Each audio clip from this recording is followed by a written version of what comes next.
Marrocos se aproveitar. Lançamento comprido, bola para o Luiz Ramos. Porque é um Marrocos que já não agredia tanto. Nossa senhora. A boca do...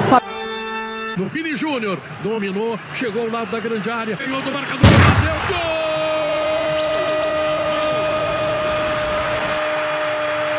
A gente viu ali a comemoração do Travis Scott. Parecia um brasileiro ali, o Travis Scott. Travis, be my Brazilian friend. Let's have it. What's up, baby? E aí, meu chefe? Beleza? What's up, baby? Daquele jeito? Fechou? Assim, bora? Fechou? Bora, meu Bora. chefe! É pau, é pau, é pau! Pau, pau! Deu azar, mas depois veio pra fazer uma boa falta.